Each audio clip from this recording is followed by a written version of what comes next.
Welcome to Bottom Line with Bob and Kendall Ehrlich. Here we are at episode 14 already.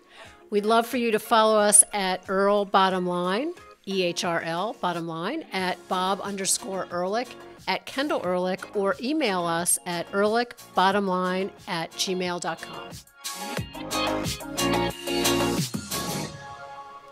And here we are. And you're tanned. I You look almost very got good. stranded Yeah. in Florida Missed that because of the flight there? gas, because of the gas issue. But I made it home, unfortunately. Well, you flew home. So. Well, Well, welcome back. I missed you. thank you. You're welcome. Glad you're I home. appreciate that. Josh missed me because apparently he wasn't fed. Well, that's the way it goes. Glad the mall's down the street. So, Mrs. Ehrlich is back from Florida. I was thinking about what title to give this show, and it just struck me, when it rains, it pours. I believe that's the most appropriate moniker for what we have to talk about this week. We've done our 100-day show, the traditional mark that the pundits, the media, the press typically looks at a new administration and describes how it runs, how successful, how unsuccessful it's been, blah, blah, blah.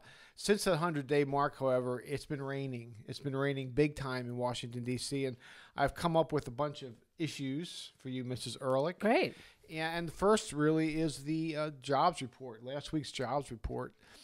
1 million new jobs projected, 266,000 new jobs reported. The lefty commentators were speechless. I don't know if you saw any of the tape, but I didn't. down there in Florida, No, I missed it. if they show lefty commentators in Florida, Yeah, they but don't.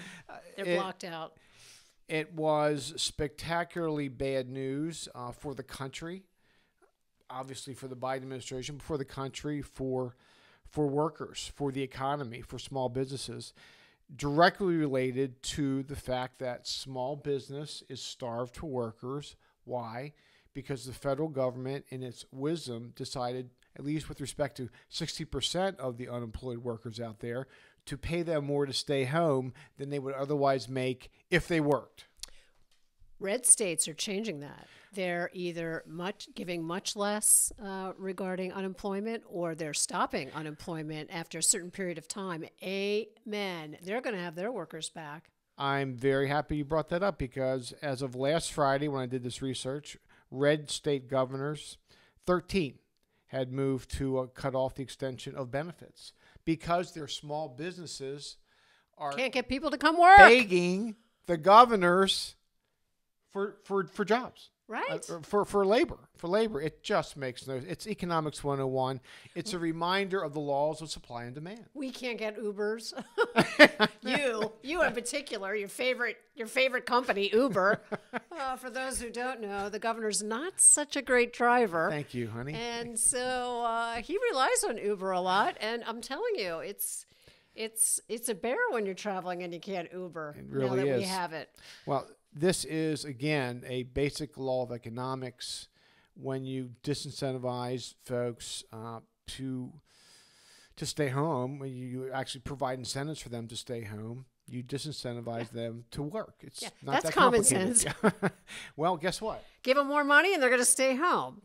Give them less money, they'll get back to work. The really smart people in D.C. have not figured that out yet, and we're paying a big price for it. So it's a very slow recovery in that sense. And just the faces on the pundits last week, they were shocked. They were stunned to see those numbers. They couldn't believe it. They thought this economic recovery was coming faster than it is. Hardly a recovery.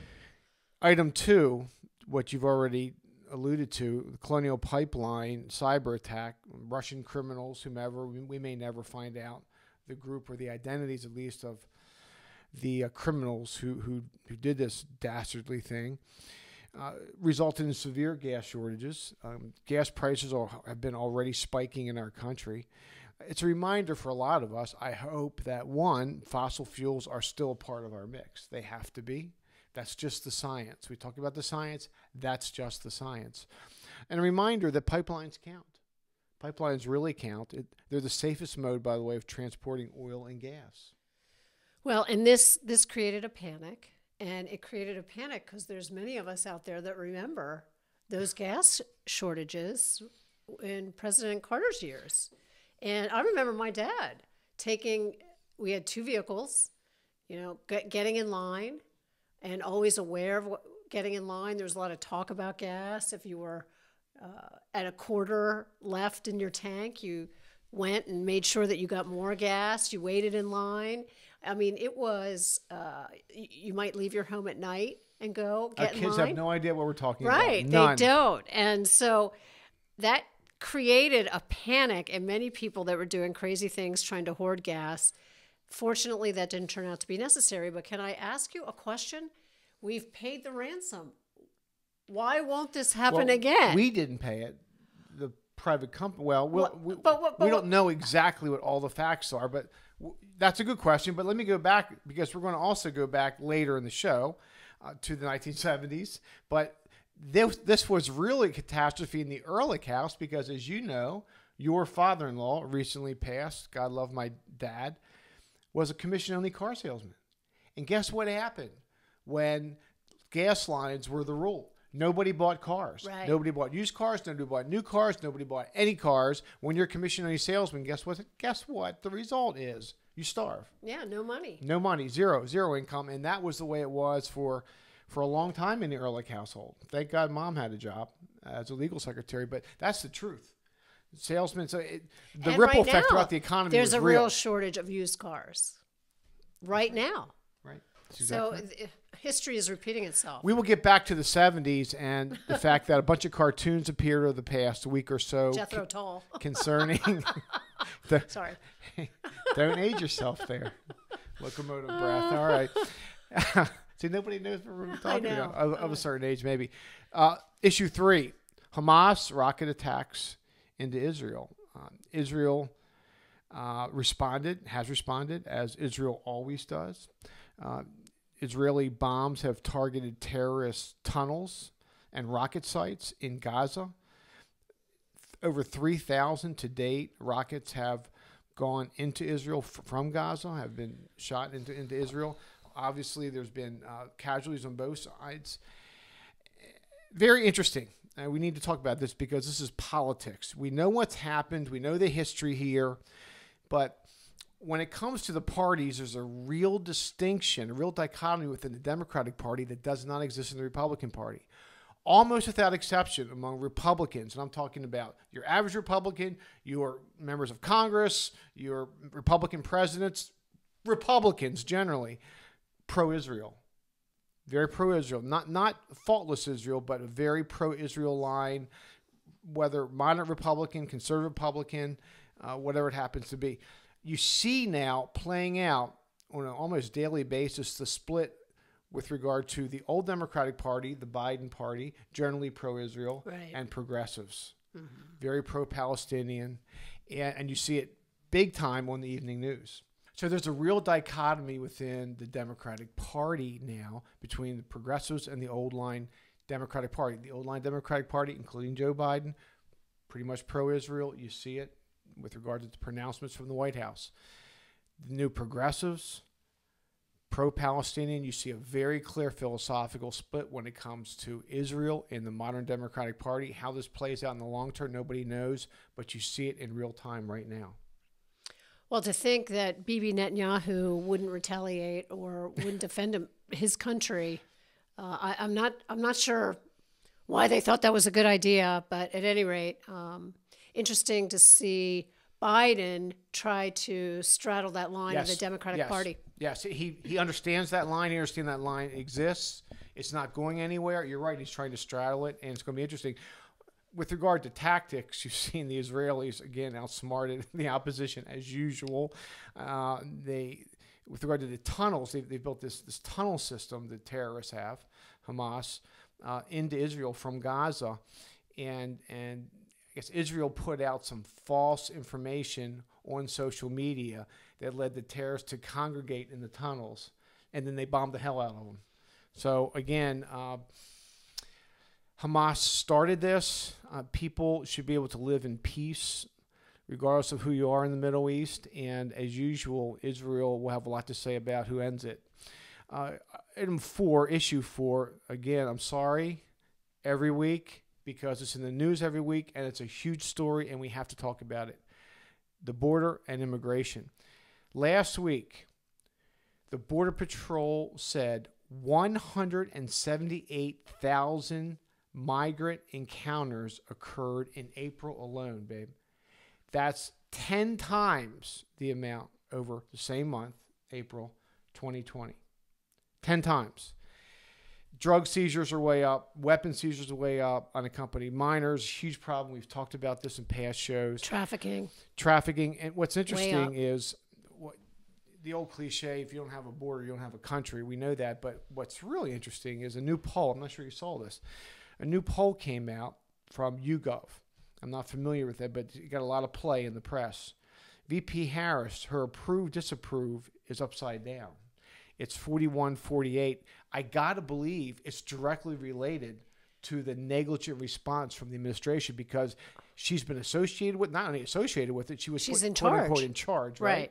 Yeah, they're calling for her to be fired, resign. Do something. That. Yeah. Show up. Or, How about show up? Show up. Show up. They're not going to show up. Well, they're not going to show up. They want the chaos. They want all of that. And remember that. Well, caveat. When your neighbor's child dies of an overdose, think about that. Caveat. They don't care. They don't want the bad press, though.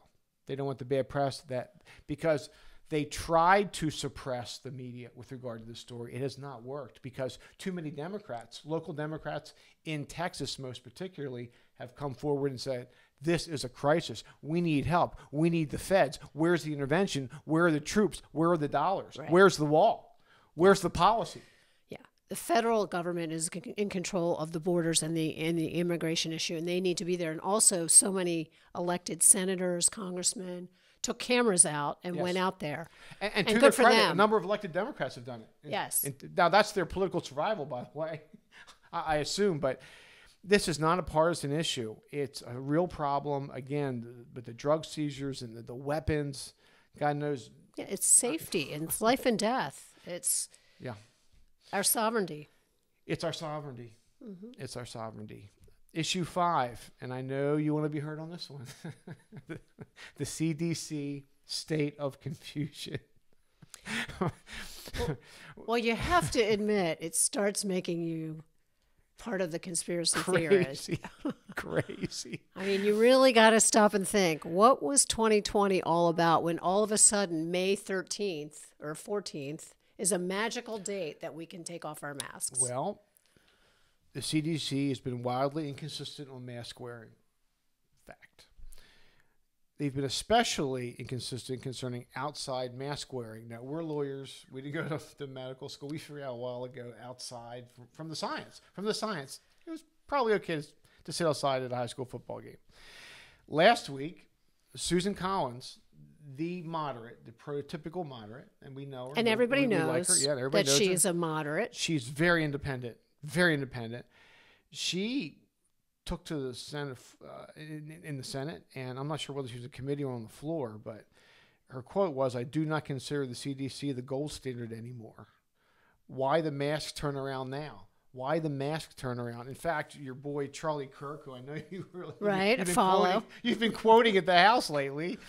Charlie, it's okay. We love you. Had a great tweet the other day. How did we go from the CDC director warning us about quote unquote impending doom to quote unquote take your mask off and smile again in less than 50 days? Was it the science that changed or just the political landscape? Pretty good tweet, pretty good rhetorical questions. Your thought, Mrs. Ehrlich, as to why? Well, one of your thoughts is your list here today. When it rains, it pours. So lots of bad press coming down the pike. And why not have some sunshine, right? Yeah. Perfect timing to take off your mask. Again, very confusing, particularly to the kids who really suffered through all of this. An age group that was really not going to be affected, at least life and death-wise. And their lives turned upside down. Many kids having, as a result, mental health issues, all the way down the line, all kinds of issues, parents having to teach them. I mean, that whole structure of school turned on its head, and the kids are completely confused. And that means you have a generation of kids that they're not going to trust science. Why should they? Our own children asking really good questions. You know, if you survive at my age at 98.8%, why do I have to get a vaccination to get me to 99.9? Well, that's a really good question. Why did we have a canceled basketball season last year, Dad, when I went around in Washington, D.C. and Virginia and Maryland on weekends and played AAU basketball in gyms, in dirty gyms? And why is it okay to play soccer and lacrosse all season long, all 2020 long, but we couldn't play football? I guess I shouldn't say dirty gyms, but old gyms, I should say. But yeah, these, of course, are rhetorical questions. And the answer, again, you and I have been very clear. First 3, 4, 5 months, everybody gets a break. President Trump, everybody gets a break, in our view. Dr. Fauci, we didn't know. But at some point, after 5, 6 months, the science was pretty clear.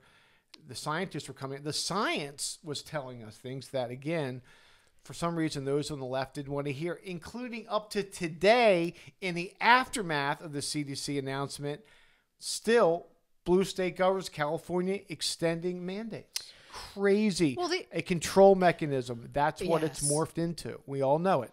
Yes, we all know now that it is a control, especially because of vaccinations. They kept telling us, we get vaccinated, we'll be fine. You won't have to wear your mask. But then it was, no, then you have to still wear your mask. Or outside versus inside. I get outside versus inside for a period of time. And also during the winter, I can understand. Most people were inside, large gatherings needing some masks.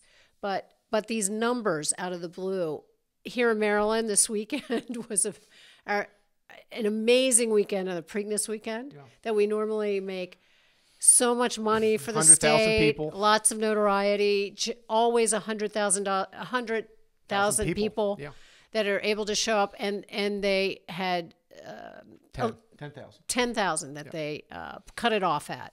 So the state lost a lot as a result of making that call early, and or if the call had been made earlier, no, we're going to allow for more people, or we're going to allow for anybody outside not to have to wear a mask. That would have been a much better call and much better for our state. So my understanding is, in the aftermath of this whole mess, including this latest change in policy, if you're vaccinated, you don't have to wear a mask. Subject to, by the way, local state edicts, local government edicts, subdivision edicts. Maybe business owners, private property, they're going to set their own rules. So we're still not out of the woods. A lot of people are going to be walking around confused. I went to Wawa today for my daily Wawa stop. We've talked about it, for my mom to pick up her coffee. And I wasn't sure whether to wear a mask. I walked in without one, by the way. Saw everybody wearing a mask, went back and got my mask out of the car. Well, I'm looking for signs. If the sign is on the door, sign is on the window, certainly I'll comply.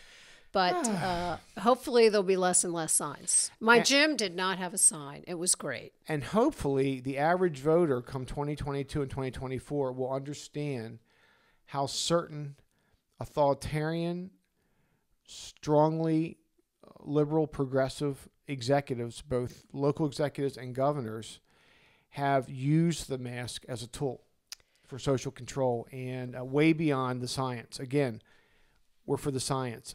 If you're for the science, follow the science, wherever it leads, including no longer wearing a mask. But our kids have learned that science is a political weapon, and it is used as politically as everything else is.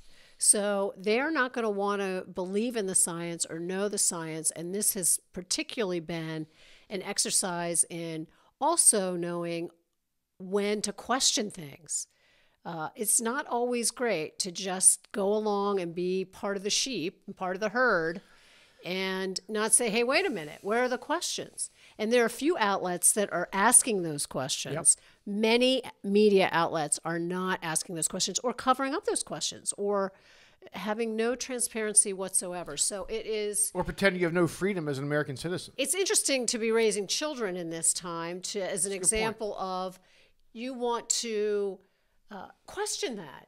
You don't just go along with that. Look for some facts. Look for a basis for that. Why are we having to do that? Why is our liberty being taken away? Because you don't want future generations just to fall in line. Well, speaking of past generations, you brought it up earlier. Our childhood, the silent killer, inflation. Talk about when it rains, it pours. Bad news out of D.C. last week.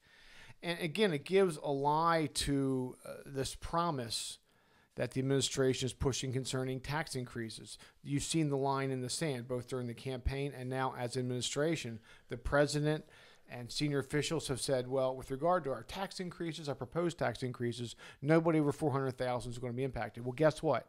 Inflation is the silent killer. Inflation kills income. Inflation kills jobs. Inflation kills. We lived with this during the gas line era. We lived with hyperinflation. We lived with weakness abroad. We lived with violent crime. We're going to get to that in a bit. People are making, obviously on the right, they're making the analogy to the 70s. But if you look at these major issues, we are to some extent going back to the 70s and reliving bad old days. It feels like it, doesn't it? Yeah. It feels like the Carter era. So, again, we see all these crazy numbers. We see California giving tax rebates because the federal government's given them so much money with regard to COVID. And now the Biden administration wants to spend $400 trillion more. That's terrible. So, of course, what's happening here is, again, Economics 101, we keep printing money that keeps chasing fewer goods, which what? Increases prices. Again, Economics 101, we lived through in the 70s. It all led, by the way, all this mess, the gas lines, the inflation, the weakness abroad, the violent crime spiking, led to the Reagan Revolution. So we shall see what happens. But again, when you see blue states taking these dollars, which they don't need, and just giving them out in tax rebates, I guess the governor of California, Newsom's giving it to survive his recall. You can make that argument. It's, again, the bad old times revisited. People talk about the Jimmy Carter era. It looks like we're going back in many respects. So the last issue this week is something that we could spend an entire show on. Mrs. Ehrlich has devoted much of her professional life to the criminal justice system as a public official, as a member of the state legislature, Congress, as governor of Maryland. Obviously, I've dealt with crime and punishment, capital punishment, the scourge of drugs, mandatory sentencing, victims' rights, the whole 9 yards, you name it. What was fascinating in the aftermath of the Floyd murder, however, has been this defund the police movement.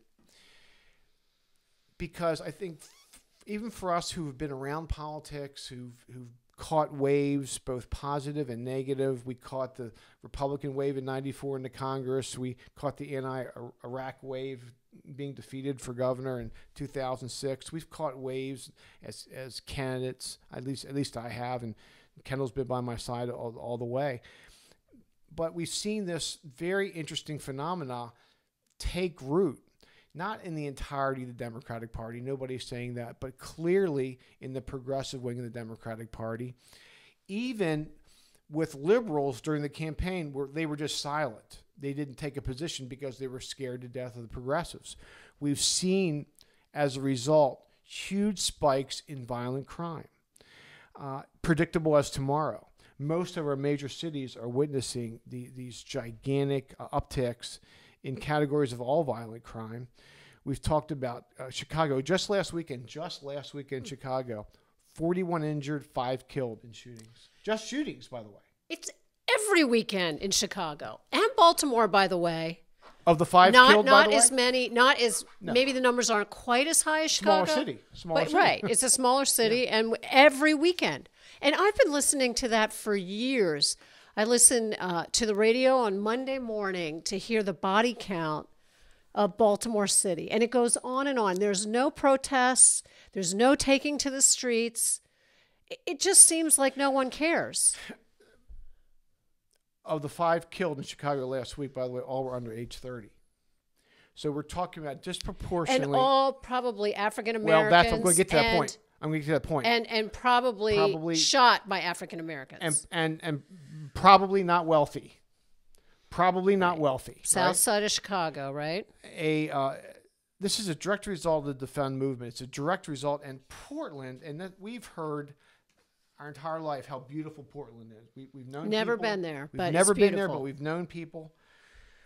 We're on the precipice of a gang war quote unquote, that is a quote from Daryl Turner, the executive director of the Portland Police Association. This is a direct quote, folks. Right now, our community has a sense of hopelessness. They have resigned themselves to the fact that things will get worse, not better. This is the police chief now, or a police leader, the executive director. Residents are moving out of the city.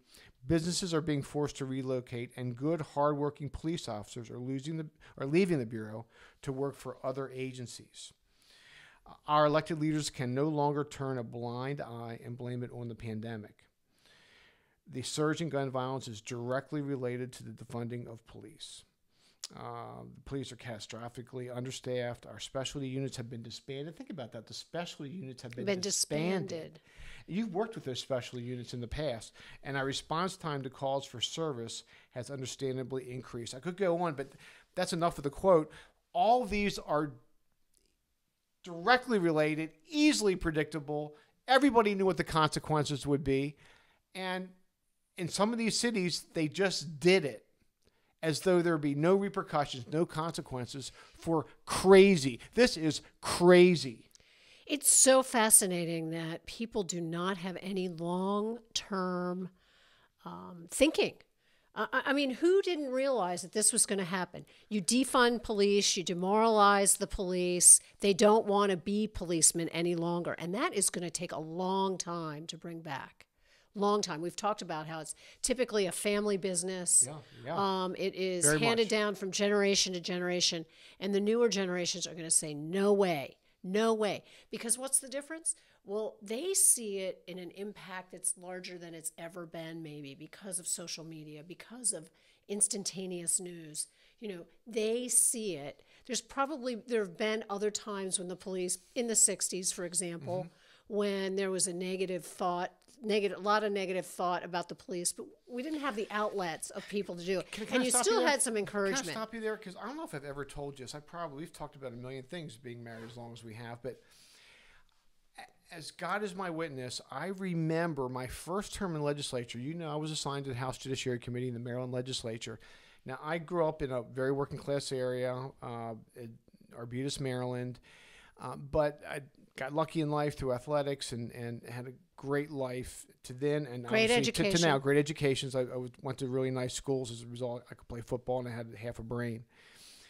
But it struck me, that first session in the state legislature struck me how anti-police was good politics in certain very liberal subdivisions, both in the city with the black Democrats and in very liberal areas of the counties with white Democrats, very liberal Democrats. And it struck me because I had never seen anti-police being good politics. You know, where I came from, the nice middle class area I represented, it was you're for the FOP, you're for the cops.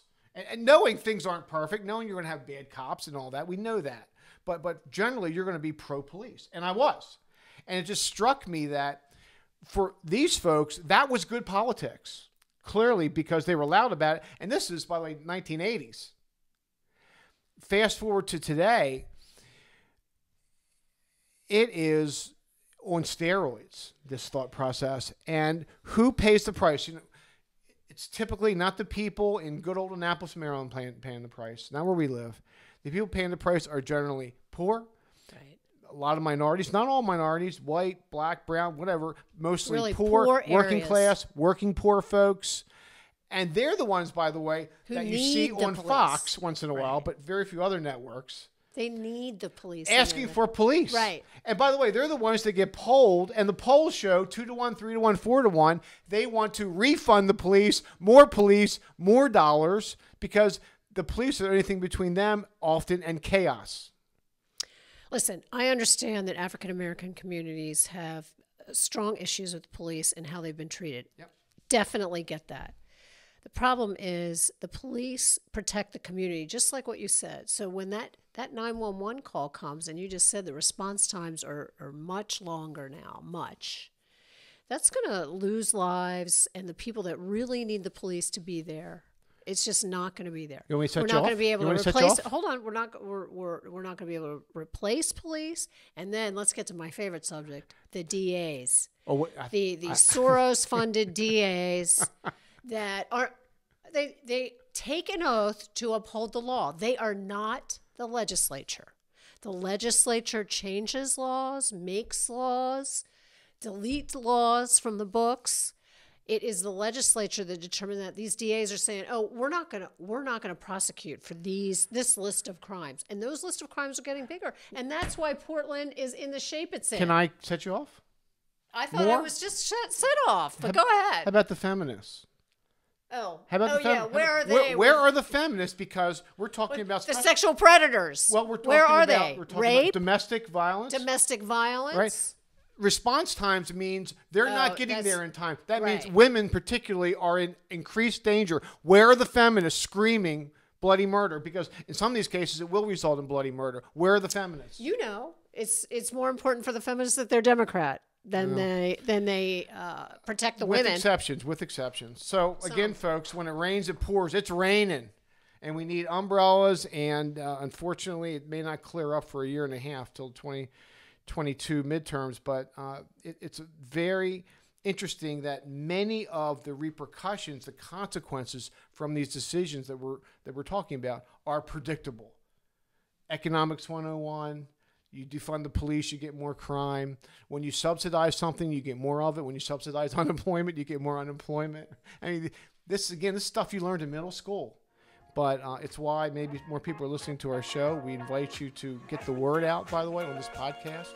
We're looking at some of our listeners, and they are increasing every week, and we appreciate it. And please email us. We'd love to hear from you. EhrlichBottomline@gmail.com. We really appreciate you listening, and we'll talk to you next week. Godspeed.